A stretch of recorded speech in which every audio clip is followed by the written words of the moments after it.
Hi dear, welcome to tarot vibes. നമ്മുടെ ജീവിതത്തിൽ നമുക്ക് പല ആഗ്രഹങ്ങളുമുണ്ട്. ആ ആഗ്രഹങ്ങളെല്ലാം നേടിയെടുക്കാൻ കഴിഞ്ഞു എന്ന് വരില്ല. ചിലപ്പോൾ ചില ആഗ്രഹങ്ങളൊക്കെയും നമ്മളിൽ നിന്ന് നഷ്ടമായിട്ടുള്ളത് വേറെ പലതും ആ ഒരു സ്ഥാനത്തേക്ക് വരാൻ വേണ്ടിയിട്ടായിരിക്കാം.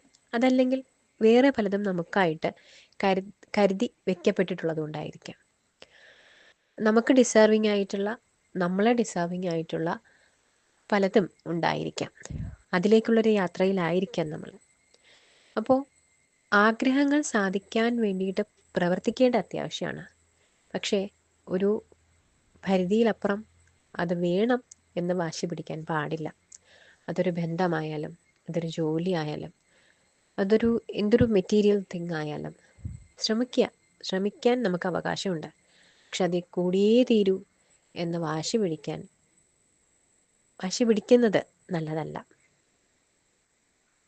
ജീവിതത്തിൻ്റെ ആ ഒരു ഒഴുക്കിനൊത്ത് പോകാനായിട്ട് സാധിക്കണം.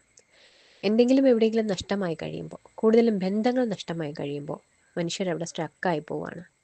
പിന്നെ അവർക്ക് അവിടെ നിന്ന് അവരുടെ ജീവിതത്തിലേക്കൊരു മുൻപോട്ടൊരു യാത്രയില്ലാതെ അവരേതോ ഒരു പാസ്റ്റ് ലൈഫിനെ കുറിച്ച് ആലോചിച്ച് പാസ്റ്റിൽ ജീവിച്ചുകൊണ്ടിരിക്കുകയാണ്. അവരുടെ ജീവിതത്തിന് ഒരു ഒഴുക്കില്ലാതെ, ഒരു പ്രോഗ്രസ് ഇല്ലാതെ പോവാണ്. അത് പാടില്ല.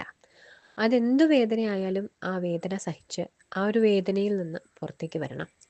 ആ ഒരു വേദനയിൽ നിന്ന് പുറത്ത് കടക്കാൻ വേണ്ടിയിട്ട് മറ്റ് ലഹരി പദാർത്ഥങ്ങളോ അതല്ലെങ്കിൽ മറ്റ് അഡിക്ഷൻസിലേക്കോ പോവാതിരിക്കാനായിട്ട് പ്രത്യേകം ശ്രദ്ധിക്കേണ്ടതുമാണ്.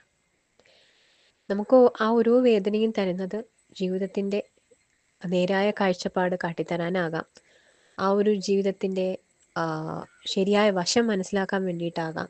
പല വ്യക്തിയെയും ആ സാഹചര്യങ്ങളെയും മനസ്സിലാക്കാൻ വേണ്ടിയിട്ടാകാം. ജീവിതത്തിൽ പല മൂല്യങ്ങൾ പഠിപ്പിച്ചു തരാൻ വേണ്ടിയിട്ടാകാം. നമ്മുടെ ജീവിതത്തിൻ്റെ യഥാർത്ഥ പാതയിലേക്ക് നമ്മളെ വഴിതിരിച്ചു വിടുന്നതിന് വേണ്ടിയിട്ടാകാം. അപ്പോൾ അതൊക്കെയും അക്സെപ്റ്റ് ചെയ്യാൻ കുറച്ച് സമയം നമുക്ക് ആവശ്യമാണ്. ആ ഒരു ടൈം കൊടുക്കുക, ആ ഒരു സ്പേസ് കൊടുക്കുക, സ്വയം നമ്മളെ ഒന്ന് കെയർ ചെയ്യുക എന്നുള്ളതാണ്. ഭക്ഷണം കഴിക്കാതിരിക്കുകയോ സ്വന്തം ശരീരത്തെ ദ്രോഹിക്കുകയോ അങ്ങനെ ഒന്നും ചെയ്യാതിരിക്കുക. നമ്മളെ കെയർ ചെയ്യേണ്ടത് ഏറ്റവും ആദ്യമായിട്ടും അവസാനമായിട്ടും നമ്മൾ തന്നെയാണ്.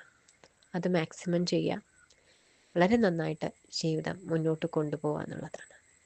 നമ്മുടെ ഒരു ജീവിതത്തിൻ്റെ സാഹചര്യം എന്താണോ, നിലവിലുള്ള സാഹചര്യം എന്താണോ അതനുസരിച്ച് വളരെ പ്രാക്ടിക്കലായി ചിന്തിച്ചുകൊണ്ട് ജീവിതം മുന്നോട്ട് കൊണ്ടുപോകുക എന്നുള്ളതാണ്. Okay dear, thank you so much.